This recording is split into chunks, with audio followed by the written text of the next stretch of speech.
Olá, sejam todos bem-vindos ao Cápsula Cast Empreendedores, um espaço para compartilhar ideias, experiências e histórias inspiradoras do mundo do empreendedorismo ou simplesmente da história de vida de alguém que se não empreendeu nos negócios, empreendeu na vida e que talvez deu o mesmo trabalho ou até mais. Sempre uma conversa leve, mas direta e cheia de muitos aprendizados. Eu sou Marçal Siqueira, sou jornalista, sou anfitrião aqui do Cápsula Cast e hoje o bate-papo promete porque vai tocar tanto na sua mente quanto no seu coração. Eu tenho como convidada a Cris Castilho, escritora, palestrante, mentora de mulheres.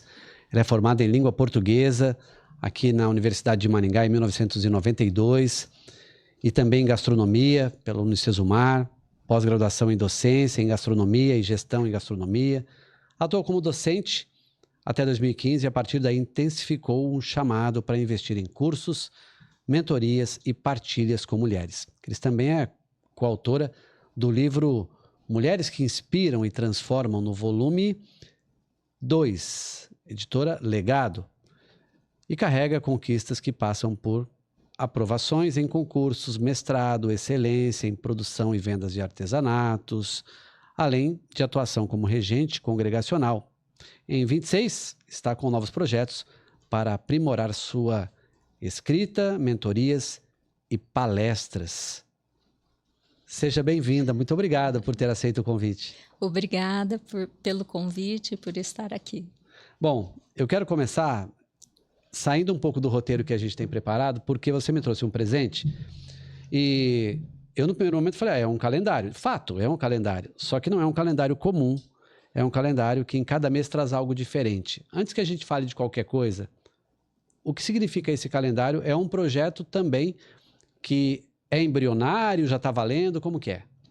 Bom, Marçal, o calendário, na verdade, é uma celebração dos meus 60 anos. Em dezembro eu completei meus 60 anos e os textos que eu coloquei mês a mês no calendário são textos gustativos que eu escrevi em 2010. E esses textos ficaram aí marinando todos esses anos, né?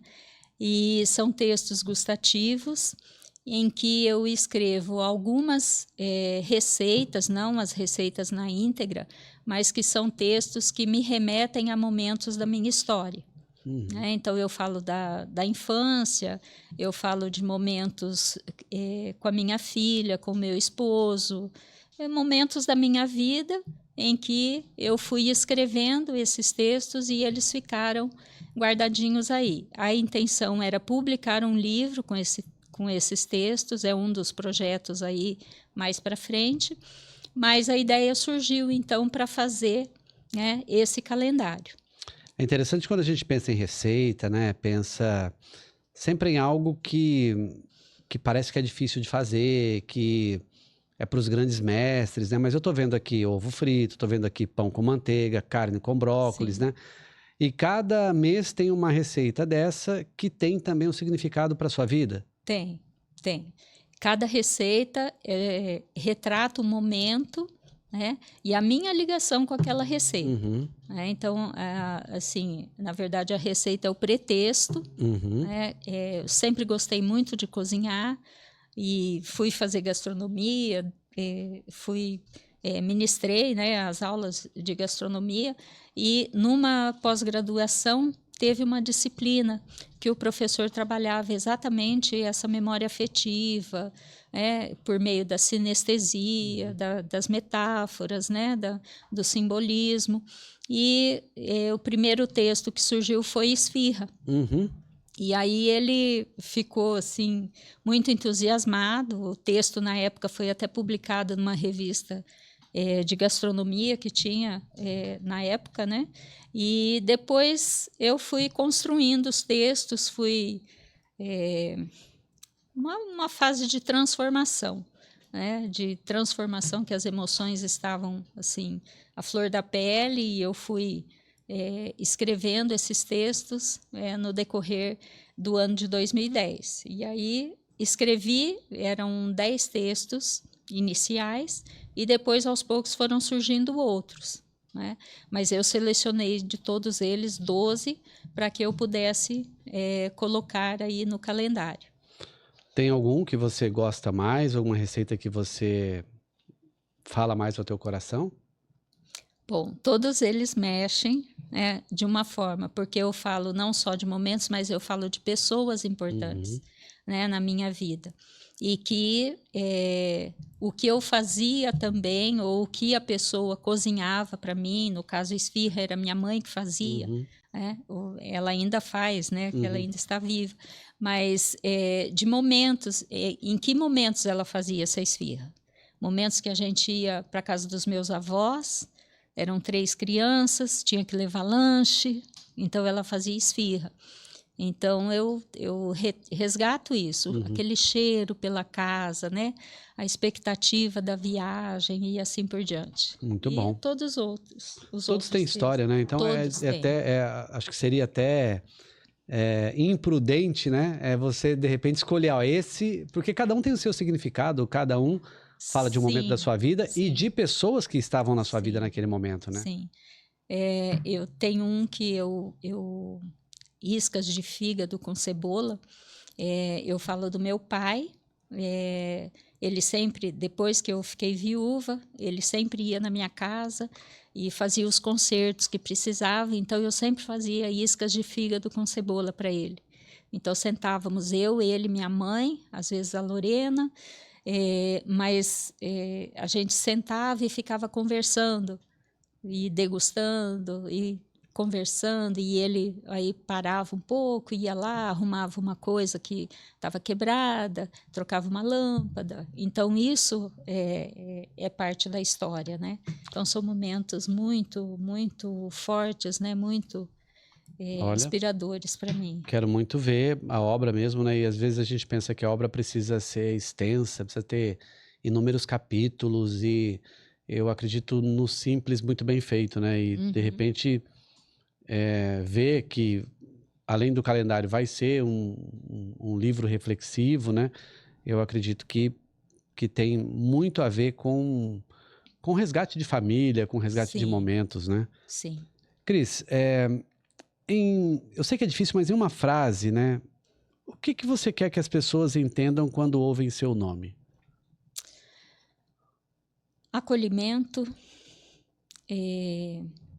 sabedoria, mas não uma sabedoria pela sabedoria, né? Uma sabedoria que venha refletindo o caráter de Cristo, que venha cheia de princípios da palavra de Deus, para que a transformação aconteça.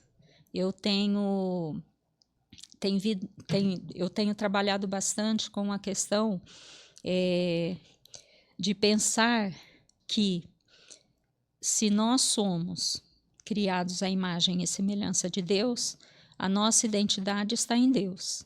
E para que a nossa identidade seja homem ou mulher, a nossa identidade seja real e seja firme, nós temos que usar o nosso manual de instrução. Você compra um aparelho, o aparelho vem com o manual de instrução. Nós somos criados à imagem e semelhança de Deus, então onde que eu tenho que buscar as instruções para o meu funcionamento? É na palavra. Então, a mensagem que eu quero deixar é que a nossa identidade, ela só existe se nós estivermos vivendo, né? E assim, é todo um processo, né? Se nós estivermos vivendo aquilo que a palavra nos ensina, aquilo que a palavra diz sobre nós.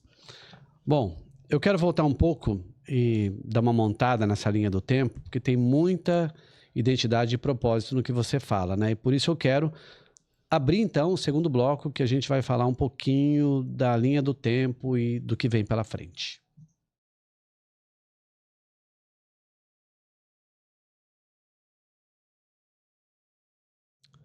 Você se formou em língua portuguesa e depois foi para gastronomia. Você falou um pouco sobre isso. Sim. O que essa combinação diz sobre você? Como que isso moldou você como mentora de outras mulheres? Bom, eu fiz letras, eu era jovem, né? E eu costumo dizer que eu vivia muito assim, de casa para igreja, de igreja para casa. Meu pai era bem rígido, assim, né? Tive uma educação bem rígida, mas a gastronomia veio, eu acredito, para me abrir os olhos, para me abrir para algumas coisas, principalmente para emoções. E a gastronomia, ela tem esse poder, né? Você ama as pessoas através daquilo que você cozinha para elas, daquilo que você prepara, né? O amor que você investe. E eu já dava aula, né?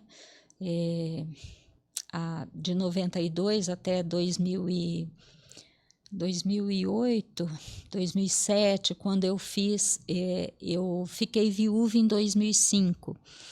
E a gente estava de mudança e não mudamos mais de Maringá, então eu fui fazer gastronomia para poder ficar um pouco mais de tempo com a minha filha, que estava na adolescência. Então, reconstruir a vida, refazer toda a vida, era um momento bem complicado. E eu já sentia que a gastronomia faria parte da minha vida. Até no livro, no capítulo que eu escrevo do livro, eu falo sobre a questão do Espírito Santo sorrir para mim. É quando você tem certeza que aquilo vai acontecer na sua vida. E a gastronomia era real para mim nesse sentido. Mas jamais imaginei que eu iria dar aula, né, me formar e tudo. Então, nesse sentido, para mim fez todo sentido, porque eu já dava aula e ainda conciliei ainda uma outra coisa que era a minha paixão, né, ainda a gastronomia. Então, foi bastante produtivo para mim esse tempo. Pude rever muitas coisas, né, reconstruir algumas coisas. Então, foi bastante proveitoso e bastante transformador para mim. Na sua fase como docente, né? UEM, no ensino particular, Unicesumar, qual foi o maior aprendizado humano que você carrega até hoje nessa sua trajetória de docência? Ainda tenho aprendido sobre isso, mas não existe coisa mais gratificante que lidar com pessoas, no acolhimento.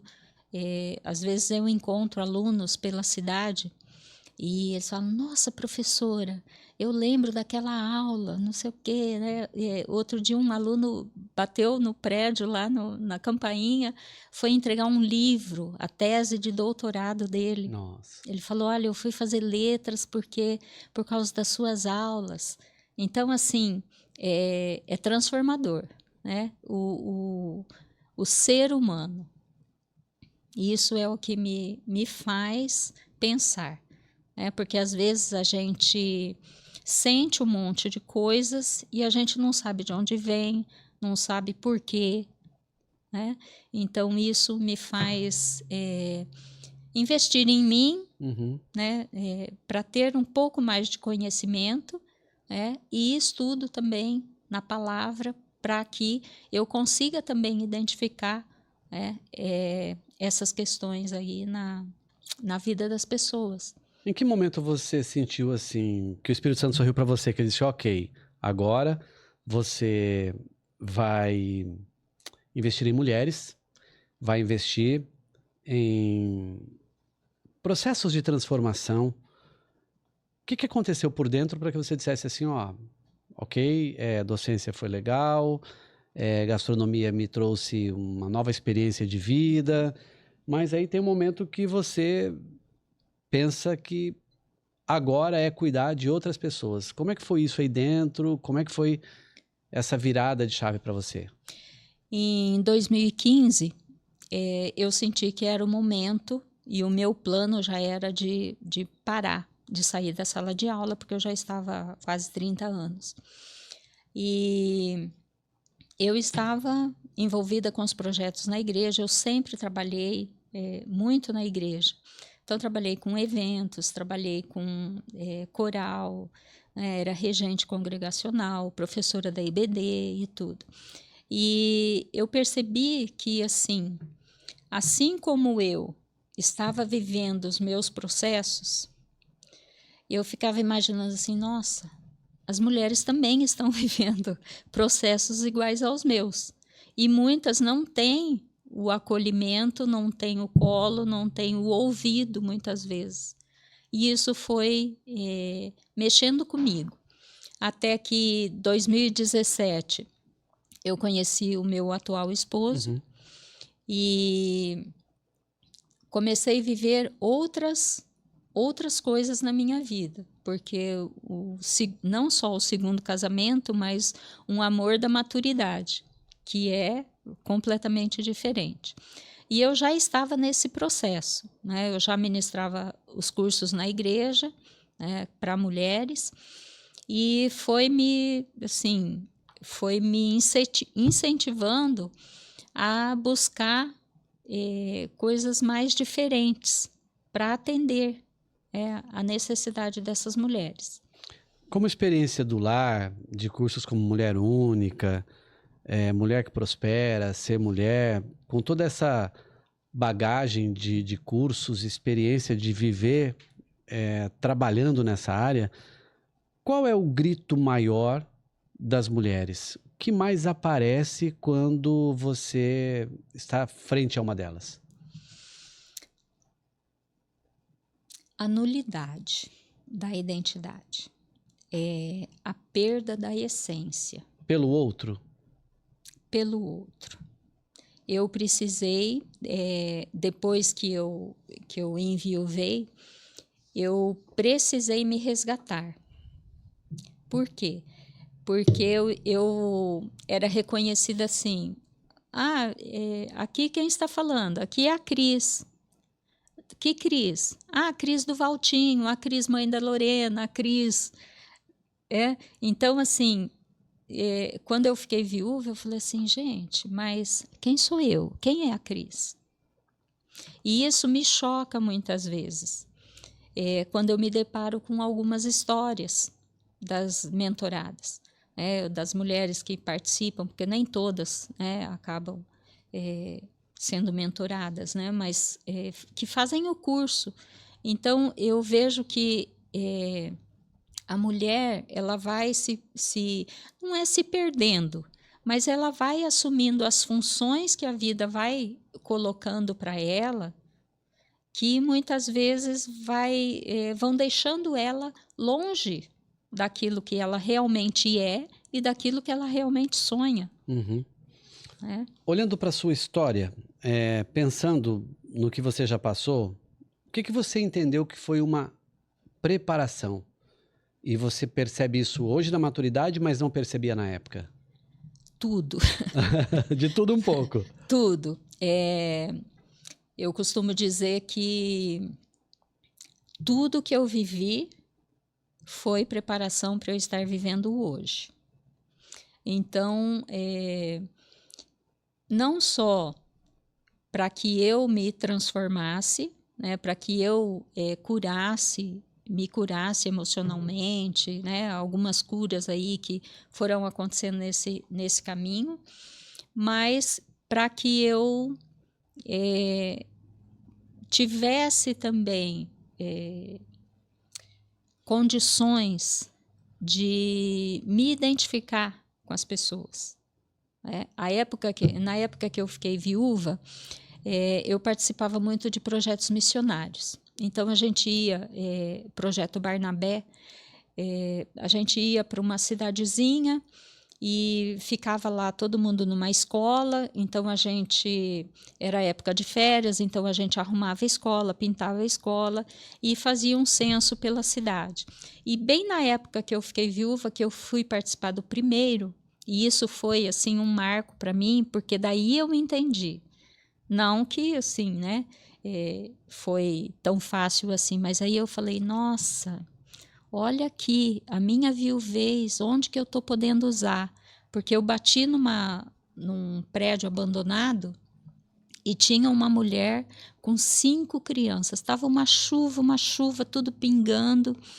E aí a mulher, estávamos eu e a gente sempre fazia visita em 2 pessoas, né?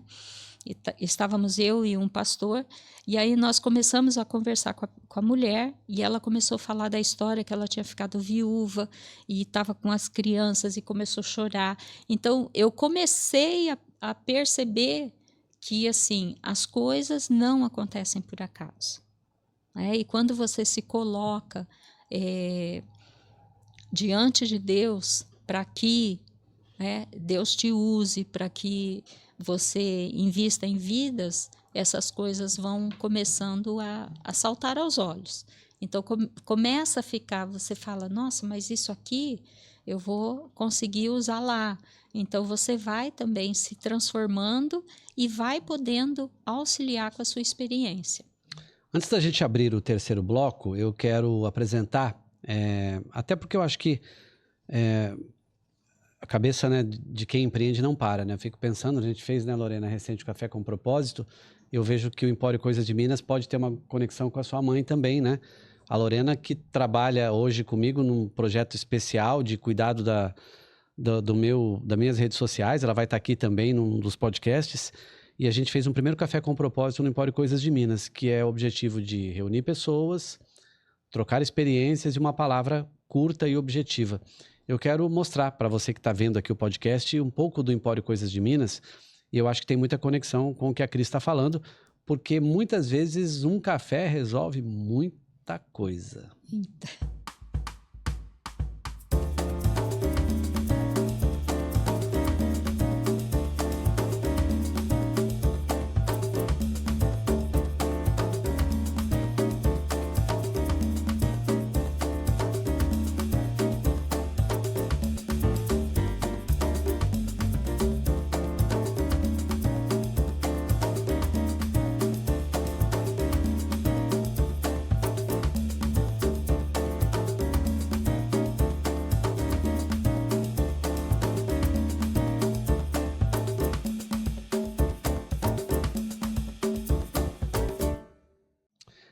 Nesse bloco que a gente vai abrir agora, que é o 3, a gente vai falar um pouquinho de desafios reais, um pouco de autossabotagem, de insegurança e de execução.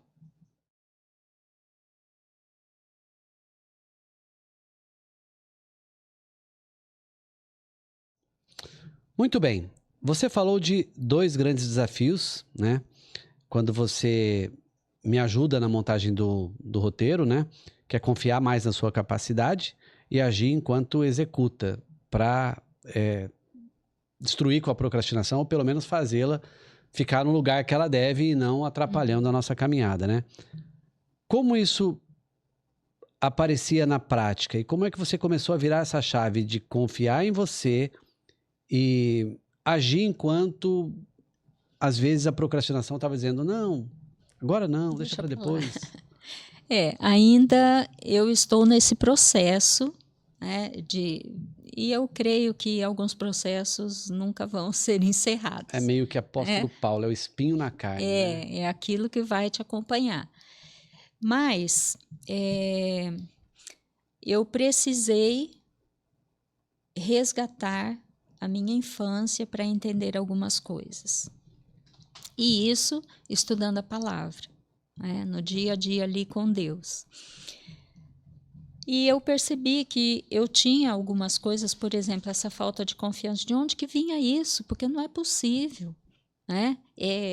Eu sempre lembro da minha avó, ela falava assim, mas tem tanta formação, tem tanto título, mas não tem educação, né? Então, assim, eu ficava pensando sobre isso. Eu falava, gente, mas de onde que vem essa insegurança? Pois eu sou capaz, eu tenho conteúdo. E quantas pessoas, né? Assim, não caminham, não empreendem muitas vezes porque não se sentem capazes. E não é questão de capacidade. Por quê? Porque capacidade você vai lá, eu preciso me capacitar para escrever, né? Então eu vou fazer um curso de escrita, eu vou buscar, né? Então não é falta de capacidade, mas é a insegurança daquilo que a gente sente sobre a gente. da leitura que a gente faz sobre a gente. Isso, na sua visão, não tem a ver com o que o outro pensa. Ou tem também? Dependendo daquilo que você viveu com Se a outras sua história pessoas. teve Se a sua comparações, história, se o seu, eu tive alunos, por exemplo, eu dei aula de 5ª, 8ª série, ensino médio, eu tinha alunos que falavam assim, não, professor, eu não consigo. Mas por que você não consegue? Não, porque eu sou burro. Mas como que você é burro? Né? E aí eu começava a conversar com a criança e daqui a pouco ela estava falando, não, meu pai fala que eu sou burro, minha mãe fala. E assim, pessoas adultas que às vezes nos cursos ou que me encontram, que a gente para tomar um café, quando você percebe, a pessoa está falando as coisas assim que escutou durante a vida. Né? E teve alguma conversa mais perigosa interna que você fez e que você sentiu que passou a ser uma nova verdade depois dessa conversa perigosa? Teve. Sobre as nossas relações. E até me lembro uma live que você fez, uma fala sua num Instagram uma vez. Você falou das mesas. Posição das mesas. Lembro não sei bem. se você lembra. Lembro. E que a gente não vai estar em todas as mesas e que a gente não vai ser chamado para todas as mesas e é melhor que você não esteja. E muitas vezes essas mesas vão ser da família, vão ser de alguns amigos, né? Então eu tive assim conversas internas e intermináveis com Deus nas madrugadas aí, né? Exatamente em relação a isso. Por quê? Porque a gente acredita, eu creio nos relacionamentos, eu acredito nos relacionamentos, seja de que nível for, com amigos, com família, e família para mim sempre foi muito importante. Só que assim, a minha irmã há alguns anos se separou, foi morar longe. Os meus pais ficaram quase 17 anos morando em Rondônia. Então eu fiquei sozinha, sem família. Tenho meu irmão, minha cunhada, meus sobrinhos, e a gente se dá muito bem. E aí, depois eu fiquei viúva. Eu fiquei viúva em 2005. Meu pai faleceu em 2008. Então, assim, a família ficou muito pequena de repente e, assim, a gente convivia muito com a família do meu pai, mas também a família foi se dispersando, né? E então eu sentia muita falta disso. E eu tive que me rever, né? Com os sentimentos que eu tinha em relação a essas questões. Vou resgatar a questão da mesa, né? Até para quem não viu, eu comento sempre que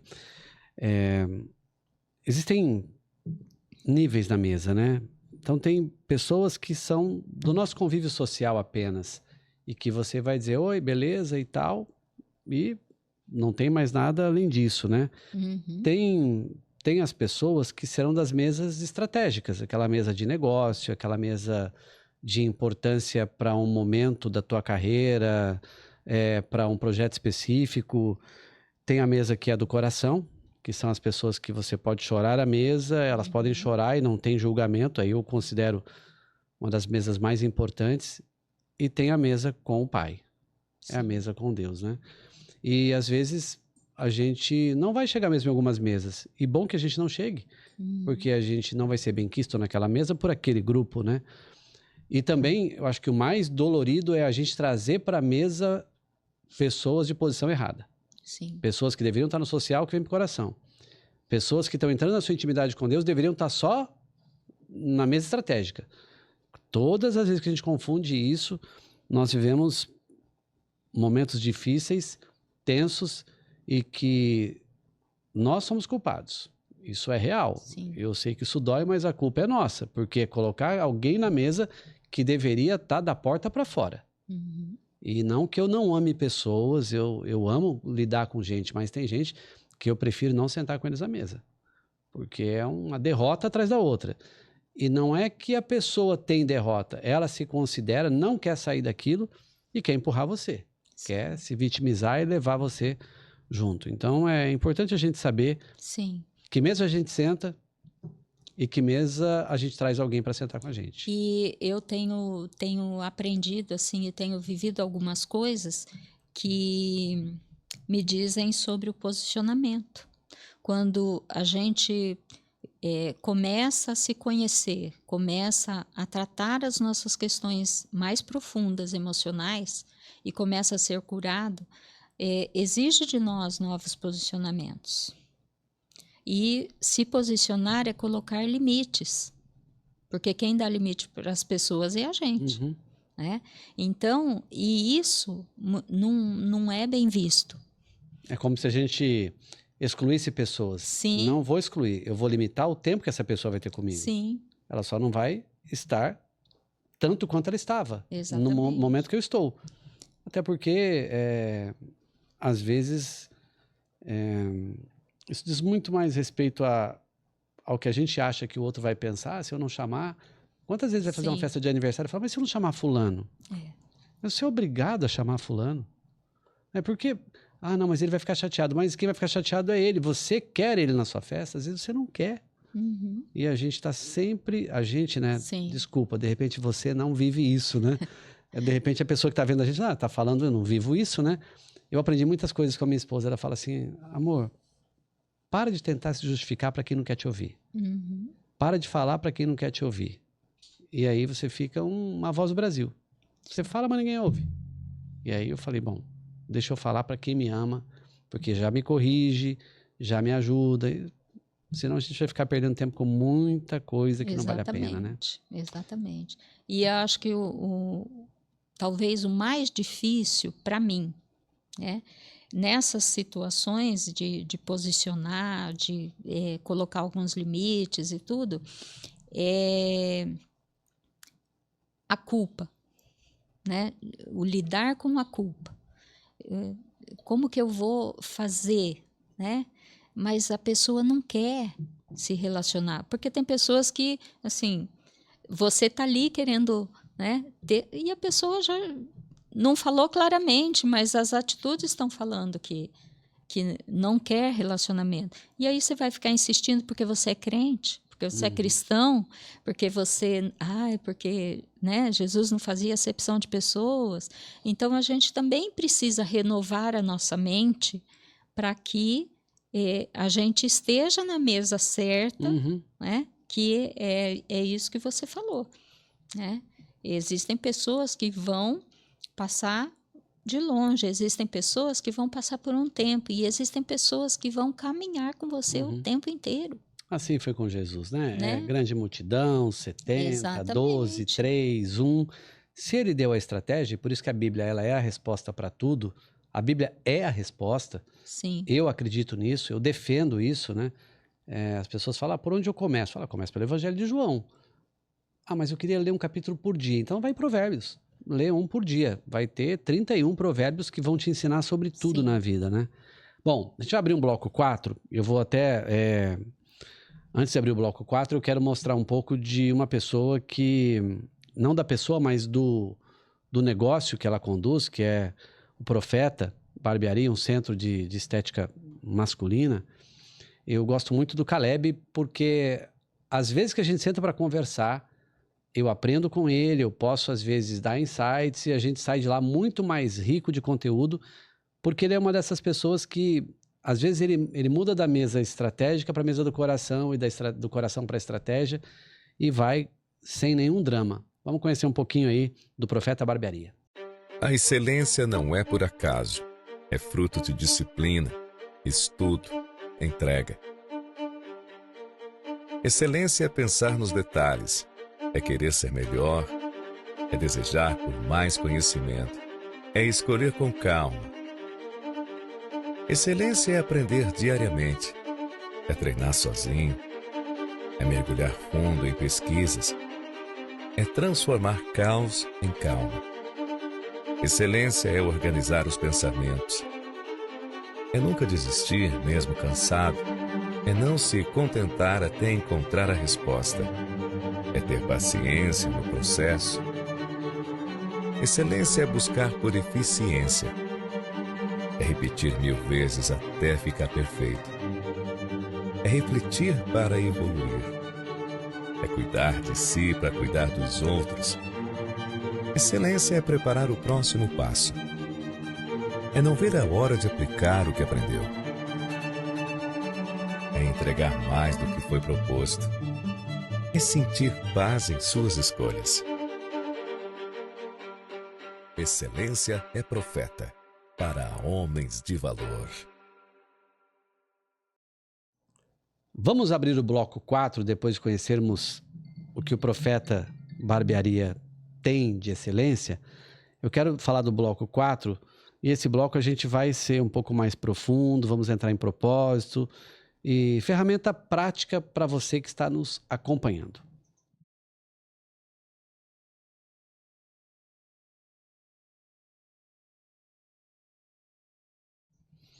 Vamos lá. Como é que é a sua história com Deus? Em que ponto isso deixou de ser uma ideia para ser uma direção real para a sua caminhada? Bom, eu me converti com 13 anos de idade e mal sabia eu o que era a vida cristã, né? E numa das pregações o pastor falou alguma coisa que mexeu comigo e eu acabei aceitando a Jesus, aceitei o apelo, fui lá na frente e comecei minha caminhada. Mas era muito imatura, né? Era, naquela época, assim, a gente não questionava. E passados os anos, eu pedi para que Deus me transformasse, para que eu queria ser gente, mas eu não queria ser qualquer gente, eu queria ser gente de verdade. E gente de verdade é aquela gente que questiona, que mostra como é, né? E eu queria essa clareza para mim. E eu comecei a caminhar dessa forma. Então li a Bíblia, mas falava assim, nossa, que livro difícil. Aí você chega naquela parte da genealogia, gente, como era pesado aquilo, como era difícil. E eu fui crescendo, fui conhecendo mais a Bíblia, conhecendo mais a palavra. E a transformação foi acontecendo aos poucos, né? Por mais vezes que a gente queira ser imediatista, né? Os processos de Deus são diferentes, então a gente precisa entender, né? E assim, não pede paciência, né? Porque se pedir paciência, vai vir experiência, vai vir prova para você aprender a ser paciente, né? Então, eu fui caminhando e construindo isso. Hoje, a minha busca eu gosto muito da leitura cronológica, porque me possibilitou entender uma série de coisas, inclusive a genealogia, né? E aí, a partir disso, eu consigo perceber melhor, né, o que a Escritura está dizendo. Eu consigo perceber nas Escrituras as relações que eu questionava. Né? Você pega, por exemplo, relacionamento de irmãos. Não pode brigar com o irmão. Mas, não pode. Mas como que era? Né? Como eram as relações dos irmãos? E aí você vai na palavra, você vê lá Esaú e Jacó, Abel e Caim, né? E tantos outros ali. Então você começa a se identificar. Eu comecei a me identificar com a palavra. Nossa, olha... pai e filho, né? Você pega Absalão e... Exatamente, e tantos outros, né? Rebeca, o que Rebeca fez? Rebeca mentiu, fez o filho. Então, assim, e a gente, eu começo a questionar muitas vezes, e tem gente que fica horrorizado com isso, que assim, que evangelho que a gente aprende? Né? Porque muitas vezes a gente A gente vive com máscaras porque não pode ser verdadeiro, não pode falar o que pensa, não pode sentir o que você sente. Romantiza demais, né? Romantiza demais. Às vezes a gente fica esperando, né? Eu quero te apresentar um Cristo romântico, né? Um Cristo que amou todo mundo. Sim, sim. Havia nele a essência do amor, mas Sim. também havia nele a essência do ensino, da correção, do tratar problemas, Sim. né? Do reconhecer, do cobrar, né? Você pega mesmo Pedro que quando começam a discutir, estão dizendo que o senhor é Elias, né? Fala, e vocês, né? Aí sempre tem alguém Sim. mais espirituoso e Pedro diz assim, ó, eu sei que o senhor é. Tu és o Cristo, filho do Deus vivo. Momentos depois, ele diz assim, ó, o senhor não vai morrer porque não vamos deixar. Ele fala assim, ó, arreda de mim. Sim. Né? O mesmo que reconhecia Cristo é o mesmo que, de alguma maneira, queria resolver coisas que ele não era capaz de resolver, não sei se para aparecer, não sei, a gente não, é difícil você, mas a gente precisa olhar para os nossos comportamentos à luz da Bíblia, Sim. que a gente começa a enxergar coisas que a disputa entre irmãos, desde o Sim. princípio. Sim. Né? A disputa entre pai e filho desde o princípio. Sim. Isso E as eu não consequências, né? Eu gosto muito quando a gente começa a ler lá a genealogia e vai aparecendo lá. E ele andou com o Senhor. Uhum. Mas a próxima geração não andou com o Senhor. Então, quer dizer, a gente vem se construindo, né? A gente vem, povo de Israel, muitas vezes, né? Tá caindo, o alimento está vindo do céu, as nossas sandálias não se acabam, mas e a gente ainda está insistindo, né? Na sua visão, o que mais impede uma pessoa de viver cura, restauração? É culpa? É medo? É orgulho? É pressa? É solidão? É tudo isso? Eu acho que é um pouco de cada coisa, Uhum. mas o medo de assumir o que se é. Por quê? Porque eu sou a Cris, eu sou cheia de defeito, mas eu tenho inúmeras qualidades. Uhum. Né? E muitas vezes, até a CEO da editora, que faz o acompanhamento com a gente, depois da publicação do livro, um dia ela falou assim, olha, eu quero que vocês anotem, pegam um papel, um caderno, e anotem 30 afirmações sobre você. Eu falei, não, você está brincando, né? 30? É muito, né? Se fosse defeito, ainda a gente consegue, né? Colocar 50, né? Mas, nossa, afirmações. E aí eu falei assim, Deus, eu vou precisar de socorro, né? E assim, comecei a colocar no papel, né? Há muitos anos, eu tive a clareza, quando eu comecei a pensar sobre a questão de ser criada à imagem e semelhança de Deus. Se a gente é criada à imagem e semelhança de Deus, eu tenho características de Deus na minha pessoa. E uma das características, a primeira que saltou aos meus olhos, foi a questão da criatividade. Eu sou extremamente criativa, e isso eu tenho certeza. Né? Então, isso eu costumo dizer para as pessoas, né? Qual é a característica? Porque se você é criado à imagem e semelhança de Deus, você tem nuances de Deus na sua pessoa. E quais são? Né? Então, eu comecei a anotar. Já passou das 30. É impressionante quando você começa a ter clareza de quem você é. E não diante das pessoas. Olha que belo exercício que você está convidando as pessoas a fazerem, Nossa, né? Parar. É excelente. Em 10 minutos. Não. Vai dormir, no outro dia Sim. ora, no outro dia conversa com alguém. Sim. Aí, de repente, tem uma característica que alguém fala que você tem, você nem sabia que tinha, vai lá e é positivo. Exatamente. E coloca, né? E foi interessante isso, porque na última turma de Mulher Única, que eu ministrei junto com outras mentoras, eu disse isso num dos encontros. Eu sugeri para elas, eu falei, se você está com dificuldade de se identificar, de saber quem é você, pega um papel e começa a anotar 30 afirmações sobre você. E uma delas deu um feedback, né? Deu um retorno. Na outra semana falou, nossa, eu saí perguntando para as minhas filhas, para o meu marido. Aí elas falavam, mãe, você é teimosa. Não, eu não sou teimosa. Não, você é teimosa. Então, assim, foi um exercício tão, assim, deu um feedback para ela, assim, foi uma experiência tão transformadora que é bem isso. E não é presunção, não é você querer ser mais que o outro. Não, eu quero ser o que Deus quer que eu seja. E para ajudar pessoas no processo de restauração, que postura é indispensável? O que definitivamente não funciona quando a gente vai tentar ajudar alguém? Primeiro é acolhimento, né? Isso é o 000, né? É o zero, né? É o ponto Sem zero. julgamento, só ouvir.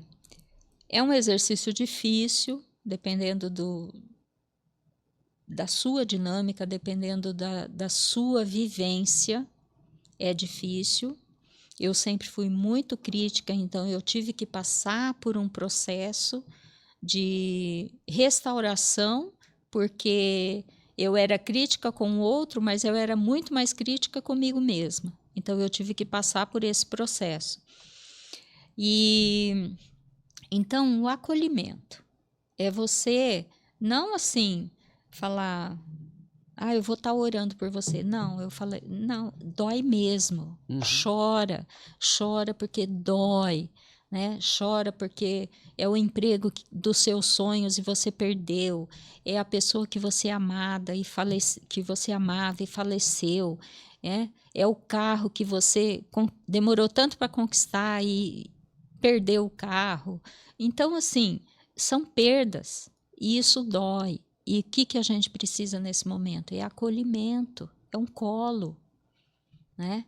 Então, eu acredito que esse isso é o primeiro, né? O primeiro que salta aos olhos. E errar, eu não sei se você concorda, mas às vezes a gente acolhe e depois que terminou o acolhimento, vem comparações. Mas olha, vou te falar que fulano está passando por algo pior do que você e tal. Não. Terrível esse erro, não. né?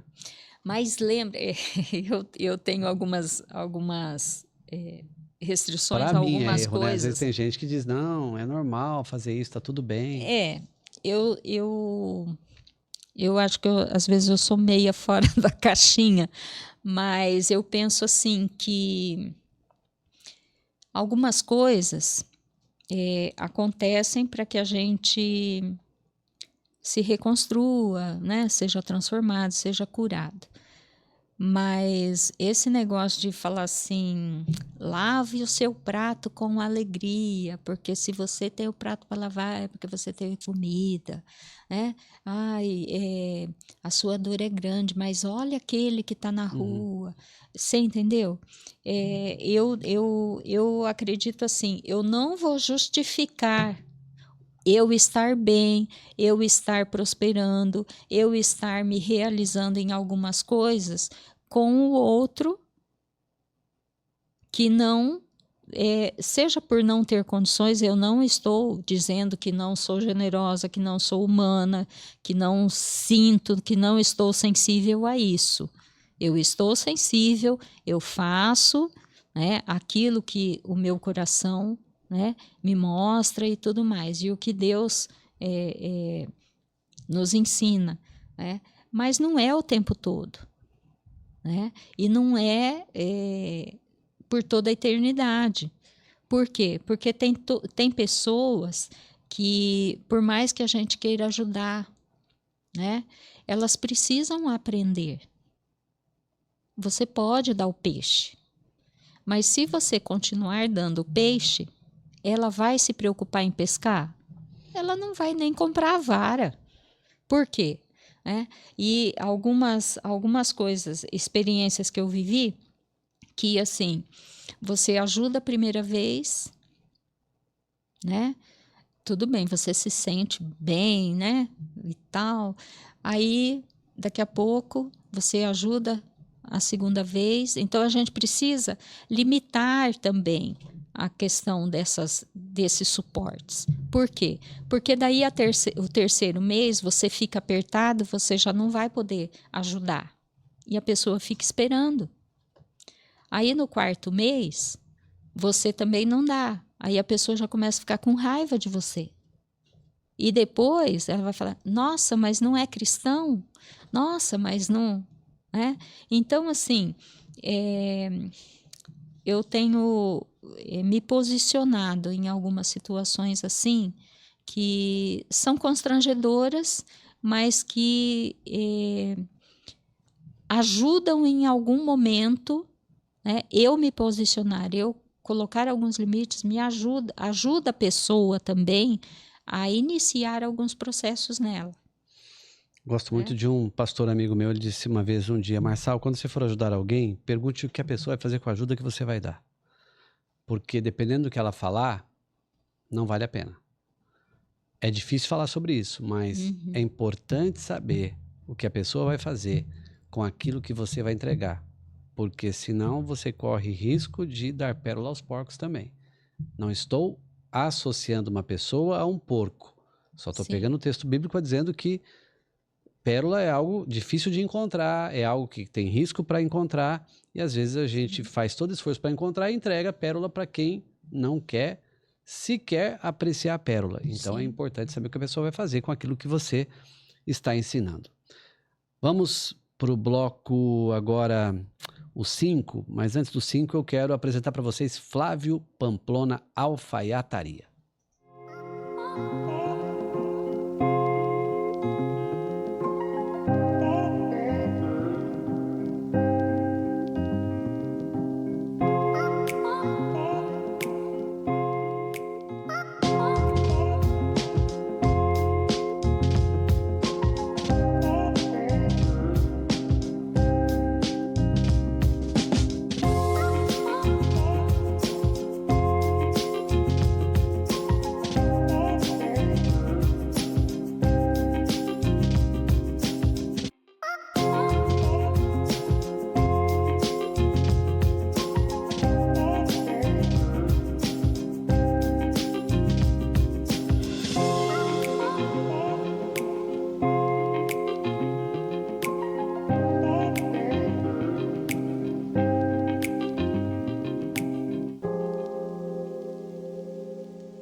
Talvez esse bloco devesse ser o primeiro, porque as pessoas se conectam muito com dor, né?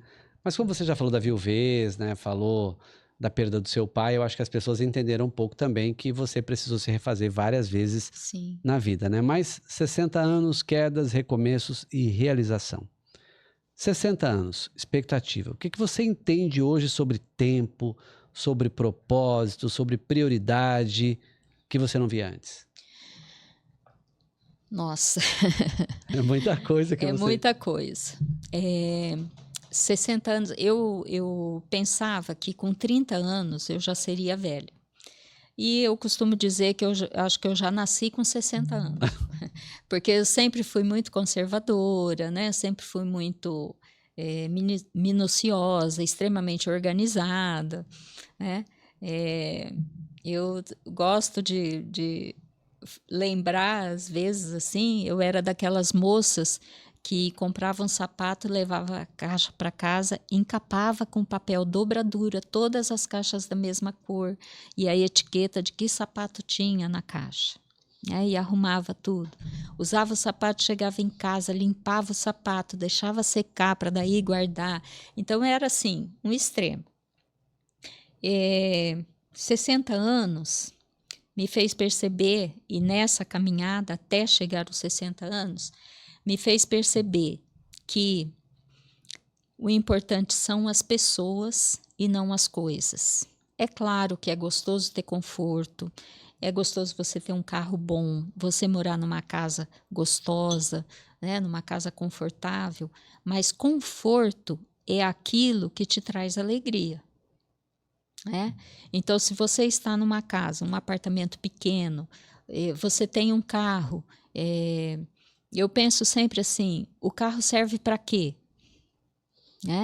O carro, meu pai sempre falava assim, né? O carro existe em função de você e não você em função do carro. Então, o carro serve para quê? Aprendi há alguns anos sobre a questão do desapego, né? Desapegar não é que você não vai querer as coisas, você vai querer, mas aquilo que supre a sua necessidade, né? Aquilo que você se satisfaz, tem um limite, né? Eu me recordo sempre que no meu primeiro casamento eu ganhei um jogo de jantar da Schmidt, né? Nossa, completíssimo, que vinha sopeira.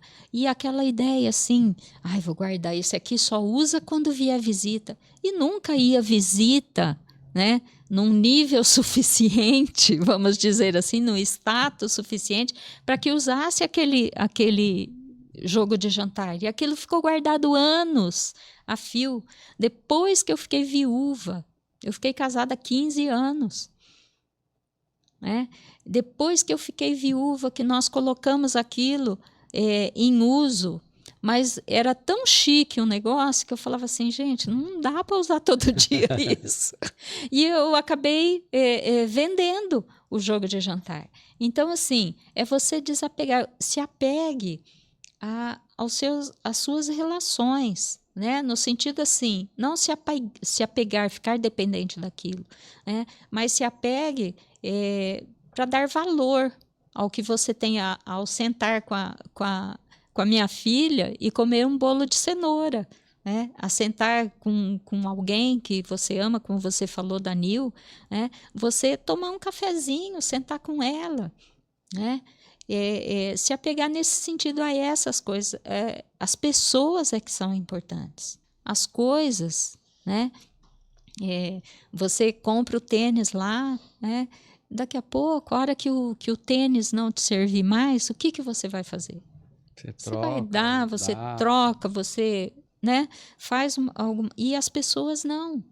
Né? As pessoas vão estar sempre, não são descartáveis.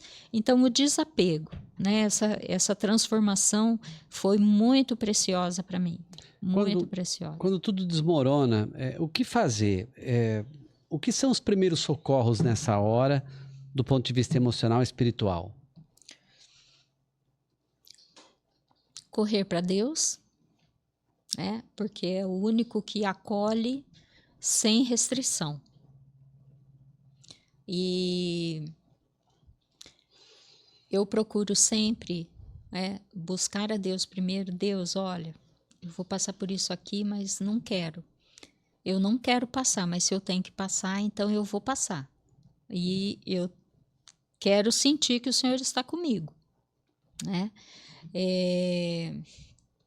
Recomeçar não é fácil. Quando em alguns momentos, eu falei assim, nossa, agora tá tudo tranquilo. Bem. Aí vem a Lorena com um diagnóstico de câncer, com 29 anos. Aí você fala, não, ainda não é agora. Então, você se refaz, né, junta as forças e... Cara, aí a Lorena em tratamento, minha mãe, com câncer. Né? Aí você fala, não, tá bom, Deus, então vamos. Né? Mas assim, corre para Deus, pede orientação, né? Senhor, se o Senhor quiser fazer um milagre, faz o milagre, mas e se o milagre não vier? Né? Eu quero ter estrutura, porque a Lorena, minha mãe, elas foram curadas, para a glória de Deus. Né? Mas, e se não tivesse sido? Como que eu ia estar hoje? Né? Eu tenho uma amiga que perdeu uma netinha para o câncer, a menina acho que tinha 8, 9 anos, e até hoje ela não se recuperou. Por quê? Porque ela acreditou que Deus ia curar. E se o milagre não chega, você faz o quê?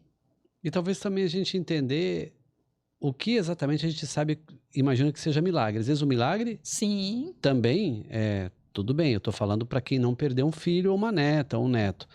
Mas às vezes o milagre, ele antecipa um problema que seria lá na frente. Sim. Sim. Às vezes a pessoa se recupera, porém com uma Sim. série de problemas que virão pela frente.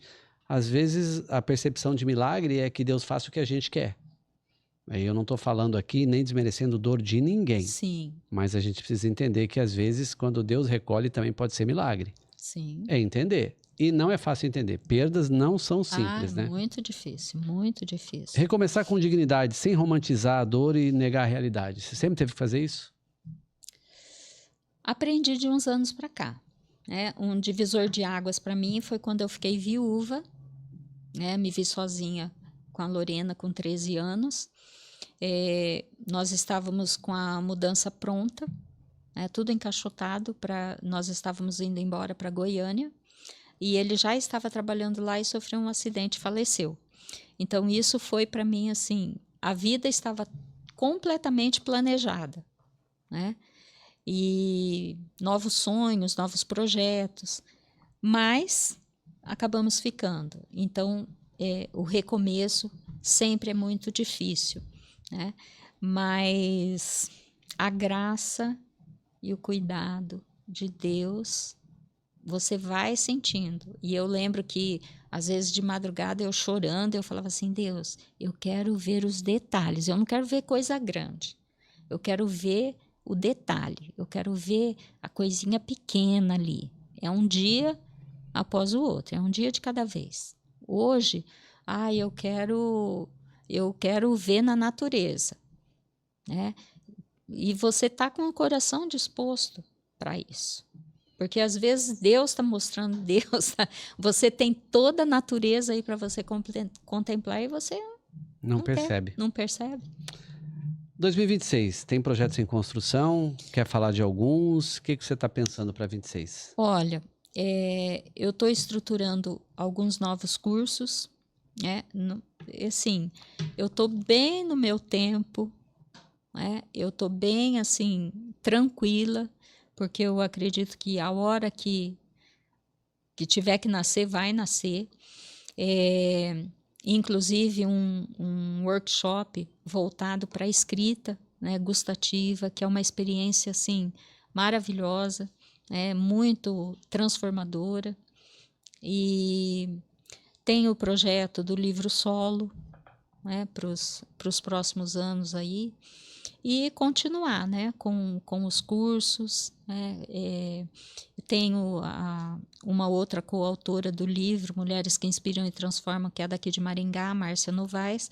Nós estamos fazendo algumas coisas juntas, né, mas estamos aí em construção, e eu estou bem assim, bem tranquila no meu tempo, né, aprendendo sobre a questão da procrastinação, né, de relacionar ali, né, ter o caderninho ao lado da cama e relacionar hoje, amanhã eu tenho que acordar às 6 horas, né, essa semana, né, eu vou deixar de fazer tal coisa, então aumentar o tempo. Eu tenho aumentado já há algum tempo o meu tempo sem celular, sem ficar rolando tela, né? São pequenas ações que estão, né, em andamento, porque a transformação não para. Né? Só quando não estivermos mais aqui, né? Exatamente. Para fechar, se você pudesse deixar uma frase, um manifesto para uma mulher que está hoje no limite, o que você diria? Honre a Deus sobre todas as coisas e faça o máximo para você ser o mais próximo possível, né, e ter o caráter de Cristo, porque nós vivemos numa fase em que a gente perdeu a identidade, né, nós precisamos ser resgatadas, né, e o único que pode nos resgatar é Jesus. Quem quiser saber mais sobre o seu trabalho, para acompanhar um pouco da tua história, onde vai te encontrar? Instagram, @Cris com CHX, Cris Castilho, né? E Lá tem tudo. mais no Instagram. Uhum. Né? E lá já vai ter o link do livro, tem o link do calendário. Infelizmente ou felizmente, o calendário foi uma edição limitada, então eu fiz 100 exemplares só, né? E agora já acabou. E é uma parceria. Pode falar. Peço claro. licença. Uma parceria com a Ana Carolina Ribeiro, que ela trabalha com cartonagem, né? Ela que desenvolveu para mim o calendário e ela faz um trabalho maravilhoso assim de cartonagem, né? Muito bom. Então é isso. Cris, muito obrigado por abrir sua história e servir, né, aos nossos pessoas que acompanham aqui o podcast, servir essas pessoas com a sua história e com dicas valiosas, né? E acredito que muito em breve a gente vai ver novos livros, novos projetos, novos cursos, e a gente está sempre à disposição por aqui. Amém, amém. Obrigada pelo convite e por esse tempo tão precioso. Ok, eu conversei aqui com a Cris Castilho, nós falamos sobre como ela aprendeu a empreender em meio às dores, em meio à viuvez, em meio a doenças, no meio da família, nas mudanças de profissão, enfim, nunca é tarde para recomeçar. Eu digo isso sempre, eu uso isso em palestras, eu falo, ó, para vocês a vida é começo, meio, as pessoas dizem fim, eu falo não, a vida é começo, meio e recomeço. Quando a gente entende isso, parece que a vida não vai ter fim até que o Criador diga chega. Mas enquanto ele não disser chega, estamos por aqui, aprendendo a recomeçar todos os dias. Até o próximo.